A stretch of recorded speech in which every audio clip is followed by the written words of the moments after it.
আমি শিবানীর কুষ্ঠি পেয়েছি। ওই কুষ্ঠির মত অনুযায়ী আর কয়েকদিনের মধ্যে ও বিধবা হয়ে যাবে। শুক্র এখন ওর কুষ্ঠিতে সপ্তম ঘরে আছে, বক্রভাবে ওকে দৃষ্টি দিচ্ছে। ঠিক ওইভাবে শনিও সপ্তম ঘরে বক্র দৃষ্টি দিচ্ছে, বুঝলে? ওর কুষ্ঠি দেখে যদি হিসেব করা যায় তো আর কয়েকদিনের মধ্যে ওর সিঁথির সিঁদুর চিরকালের জন্য মুছে যাবে। মঙ্গলসূত্র ছিঁড়ে পড়বে মাটিতে।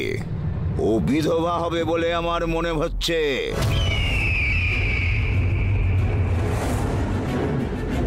সামনে আসা উৎসবই ওর সিঁদুর মুছে যাওয়ার শেষ উৎসব হবে।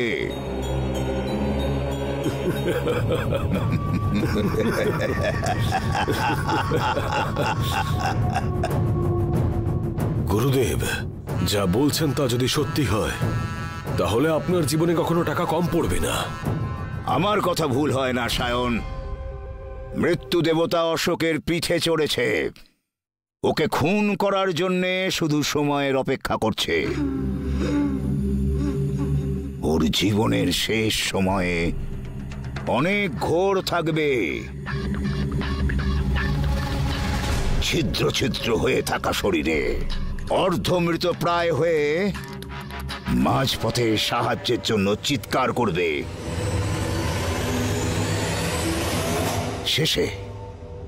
শেষে কোনো কিছু করতে না পেরে মৃত্যুর শরণাপন্ন হয়ে যাবে।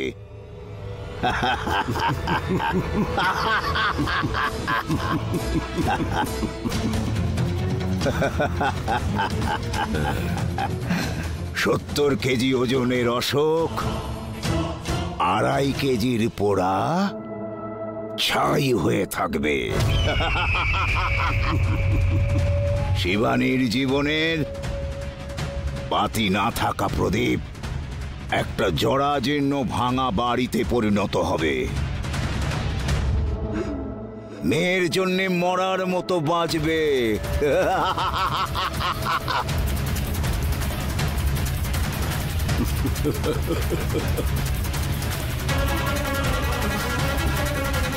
আমাদের যেটা চাই সেটা তো ওর কুষ্ঠিতেই লেখা আছে গুরুদেব।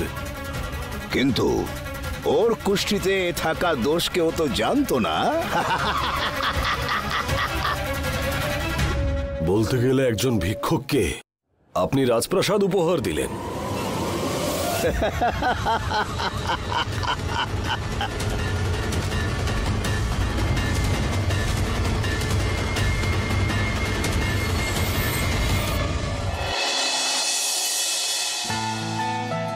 ম্যাডাম, ম্যাডাম, শিবানী ম্যাডামের একটা পার্সেল এসেছে। ছর্দি, ছর্দি। আচ্ছা, আপনি শিবানী ম্যাডাম তো? হ্যাঁ আমি। আপনার নামে একটা পার্সেল এসেছে ম্যাডাম। প্লিজ আপনি সাইন করে দিন, আমি পার্সেল দিয়ে দিচ্ছি।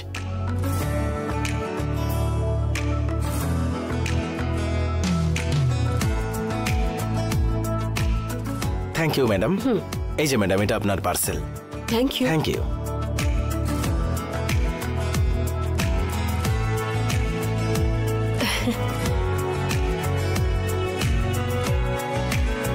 পার্সেলে কি এসেছে? কমলা মা, হ্যাঁ? আরে আমাদের বিবাহ বার্ষিকী আসছে, হ্যাঁ। সেই জন্য অনলাইনে একটা শাড়ি অর্ডার করেছিলাম আমি। ও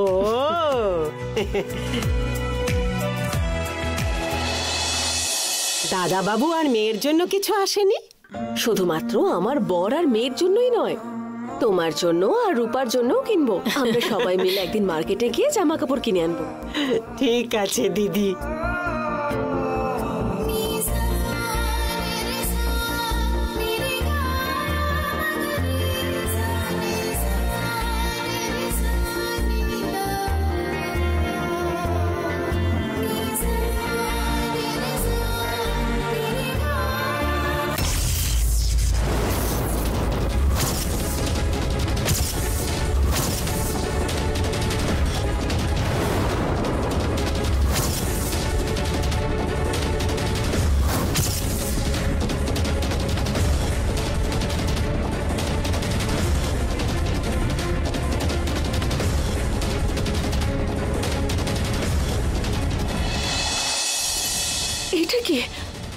সাদা শাড়ি এসেছে কেন?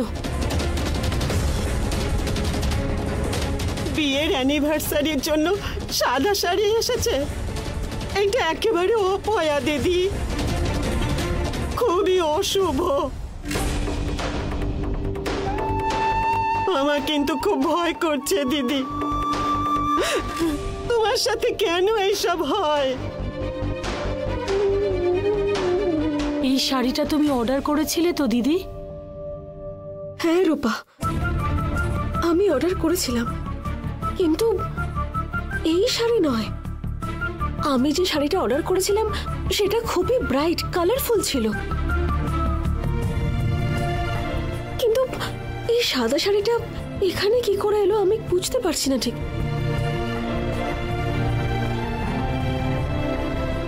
হে ভগবান, তুমি এ কি লীলা খেলা শুরু করেছো? এরকম একটা সাদা শাড়ি এসেছে মানে তুমি নিশ্চয়ই আমাদের কিছু সংকেত দেওয়ার চেষ্টা করছো। দয়া করো, দয়া করো মা, ওই বেচারিকে। সবেমাত্র কষ্ট দূর হয়েছে, ওই বেচারির মুখে একটু হাসি ফুটেছে। ওইটা কেড়ে নিও না মা, কেড়ে নিও না মা। তুমি কেন ভয় পাচ্ছ কমলা মা? অনেক মেয়েরাই তো এখন সাদা শাড়ি পরে। আমরা এখন বাঙালিরা নানা রকম অনুষ্ঠানে, পুজোতেও তো সাদা শাড়ি পরি। হসপিটালের নার্সেরাও তো সাদা শাড়ি পরে। এতে কিসের অসুবিধে, কি অশুভ বলো তো? তুই বুঝতে পারবি না রূপা, চুপ কর। এইটা একটা অন্য ব্যাপার। বিবাহবার্ষিকীর জন্য শাড়ি অর্ডার করেছিল, সেই ক্ষেত্রে সাদা শাড়ি পাঠানোর মানে কি?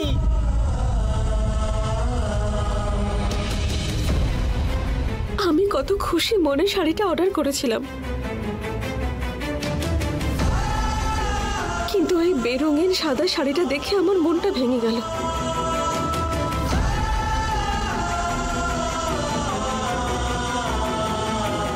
ম্যাডাম, ম্যাডাম, ম্যাডাম, অন্য কাউকে দেওয়া পার্সেল আমি আপনাকে দিয়ে দিয়েছি। দয়া করে পার্সেলটা আপনি চেঞ্জ করে নিন। আপনার পার্সেল এখানে আছে ম্যাডাম। Thank you madam.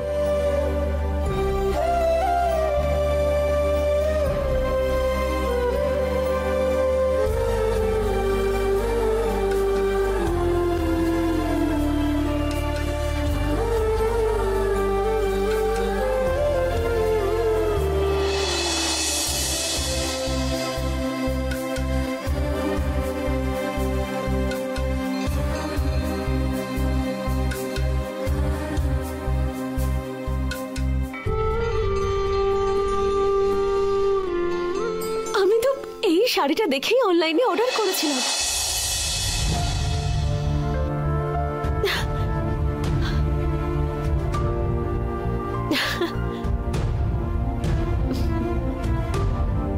ডিজাইনটা কিন্তু খুব সুন্দর চর্দি। এই জন্যই তো আমি এটা অনলাইনে অর্ডার করেছিলাম। এই ডিজাইনটা কোথাও খুঁজে পাইনি আমি, অনেকগুলো জায়গা দেখেছিলাম। এই শাড়িটা দেখে বেশ ইউনিক মনে হয়েছিল, সেই জন্যই অর্ডার করে দিলাম। যাই হোক দিদি, মনটা অস্থির লাগছে। দাদা বাবুকে একটু সাবধানে থাকতে বলো, যেখানে গেছে সেখান থেকে একটু তাড়াতাড়ি ফিরতে বলো। তুমি আবার আমাদের ছোট দিদির মাথা খারাপ করো না কমলা মা, এসব কোনো কিছুই হবে না। ভুল করে অন্য পার্সেল দিয়ে গেছিল। তোমার অর্ডার করা শাড়ি তো তুমি পেয়েছো, শুধু শুধু তুমি ভয় পাচ্ছিলে। এখন আর তুমি টেনশন করো না।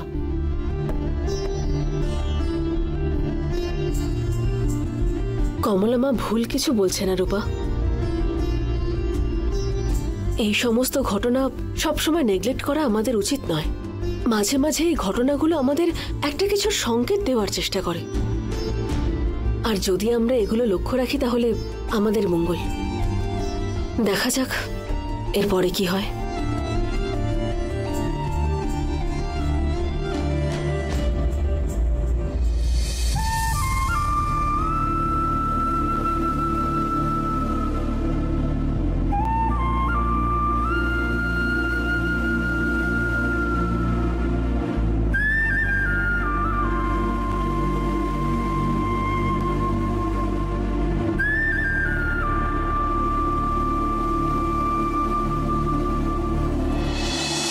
মানুষের মন একটা ফুটো ঘরের মতন, যতই ভরার চেষ্টা করো ভরে না।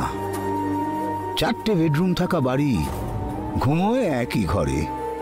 ভালো লোকের ভালো হয় না, যে বাজে তার বাজে হয় না। ঠাকুরকে কোথাও খুঁজিস না। ভালো করলে তুই ভগবান, বাজে করলে তুই শয়তান। ভগবান তুমি নিজেকেই নিজে বানাতে পারো।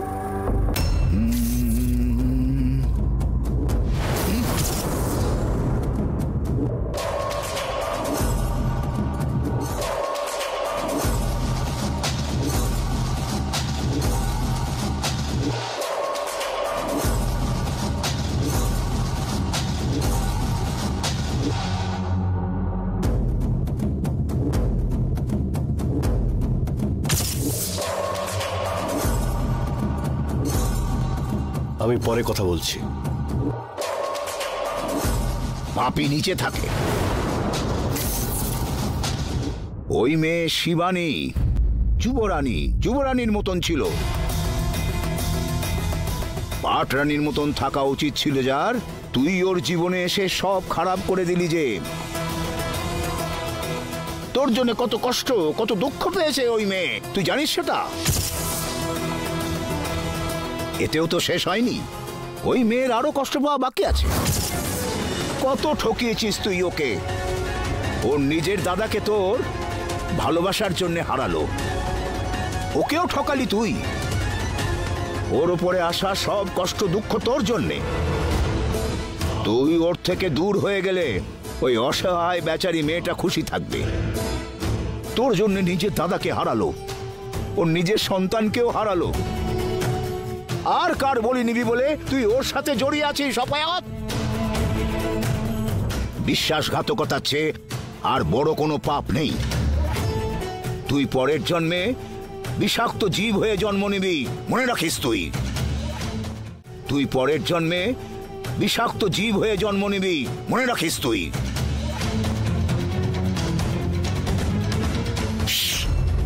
কিচ্ছু বলিস না, তোর মুখ থেকে কথা শোনার কোনো দরকার নেই আমার।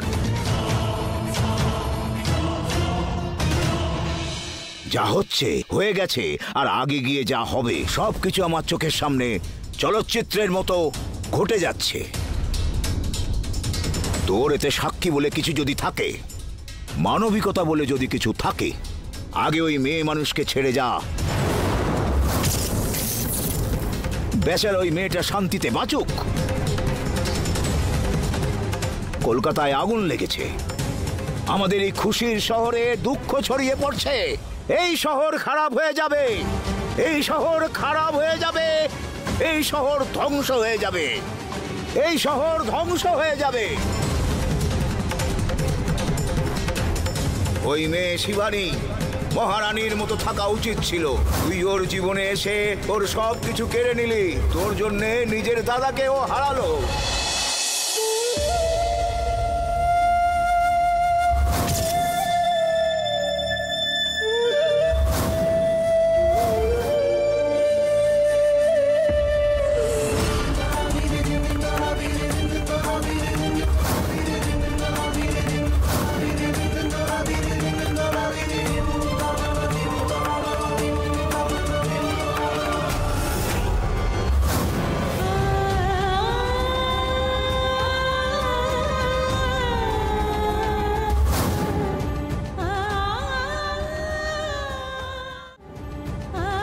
ওর গর্ভে থাকা বাচ্চাকেও হারালো।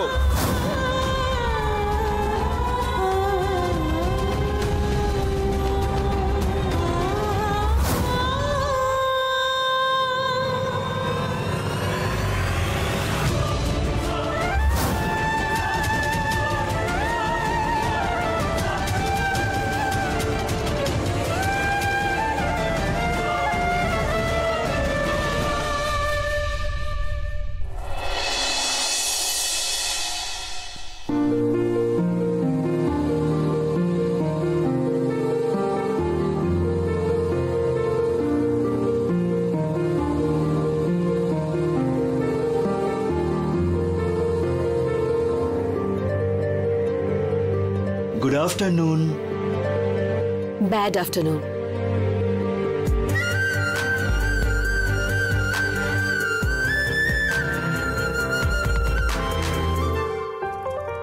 লাঞ্চ করেছো?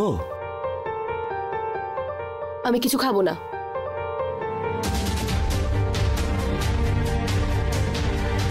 চলো লাঞ্চ করে আসি। আমি কোথাও যাবও না, তুমি যাও। যেটাই বলছি সব উল্টো উত্তর দিচ্ছে।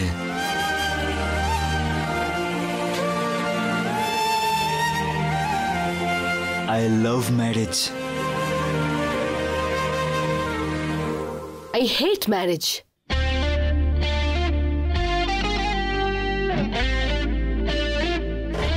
I hate you.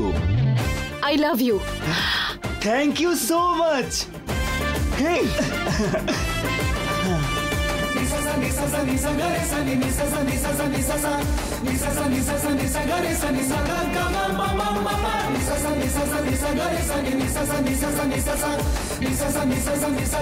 কি বলছে কি আমাদের মেয়ে? I love you টা I hate you বলার মতন করে বলল। এত কিছু বলার পরও আমার দিকে তাকিয়ে কথা বলছে না। কিরে, তুই কাজে যাসনি? 15 দিনের ছুটি আছে, চলো না আমরা একটু কোথাও বাইরে থেকে একটু ঘুরে আসি। এটার মানে কি রে? এটার মানে হলো আমাকে একা থাকতে দাও, এরকমই বললো। এর সাথে তুই কেন বিয়ে করতে গেলি রে? মেয়ের পক্ষ থেকে আমি ক্ষমা চেয়ে নিচ্ছি বেয়ান দিদি। আমাদের মেয়ের ম্যাচিউরিটিটা একটুখানি কমই আছে। আমরা অনেক বেশি আদর দিয়ে বড় করেছি তো, সেই জন্য। আপনারা ছেলে পক্ষ একটু বড় মন করে ক্ষমা করে দিন।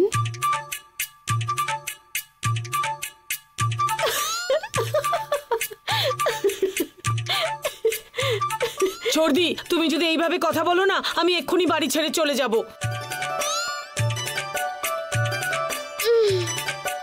দয়া করে আমায় একটু টাইম দিতে হবে, আমার মেয়েকে বোঝানোর আছে তো।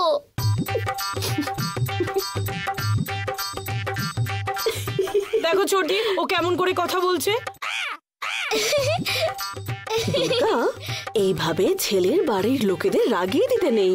দেখা গেল আমাদের মেয়েকে নিয়ে ওনারা রাগ করে বাড়ি থেকে চলে গেলেন, তারপরে যদি বলেন আপনার মেয়েকে আমরা চাই না, তখন আমাদের নন্দিনী লাইফটার কি হবে? হ্যাঁ, এই জন্য ছেলেদের বাড়ির কাছে মাথা একটু নিচু করে থাকতে হয়।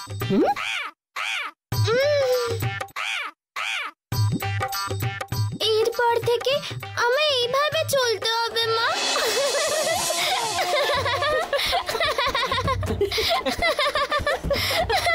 কি দিদি, এত হাসছো যে তুমি?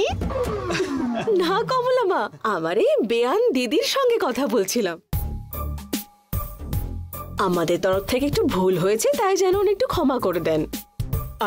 দেখো দিদি, আমাদের মেয়ে যদি ভুল করে থাকে একটু ক্ষমা করে দিও, ওকে ভালোবেসে এগিয়ে যেতে দাও। কমলা মা, তুমিও তো দেখছি ওদের সঙ্গে মিলে গেলে। তোমরা হাসো, আমি গেলাম। ঠিক আছে, যা। আরে এই যে ম্যাডাম, ম্যাডাম রাগ করে চলে গেল।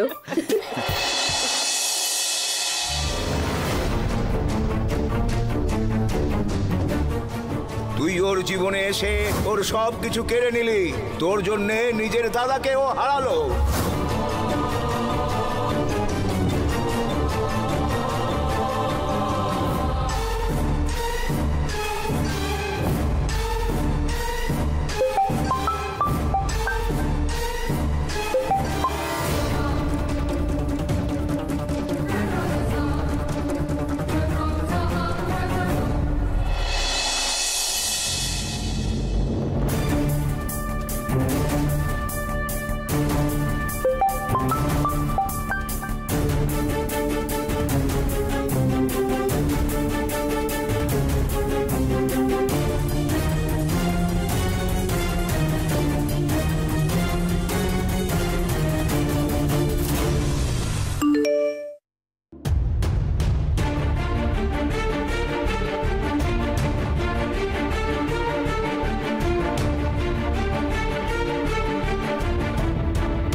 Hello sir.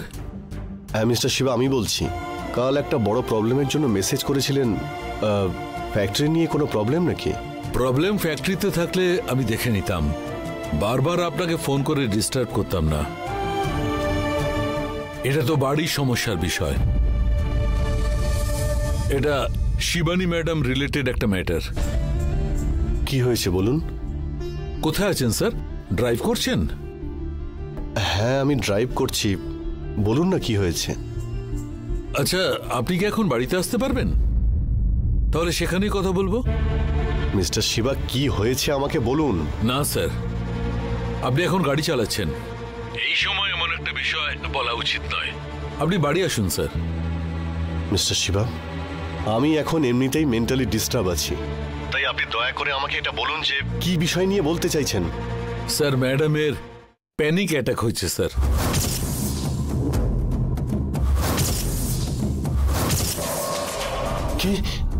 কি বলছেন আপনি? হ্যাঁ স্যার, ডক্টর এসেছিলেন। আপনি একদম চিন্তা করবেন না স্যার, আপনি বাড়ি আসুন। টেনশনে র্যাশ ড্রাইভিং করবেন না স্যার। এখানে ডক্টর দেখাশোনা করছেন। এমার্জেন্সির জন্য অ্যাম্বুলেন্সও রেডি আছে স্যার।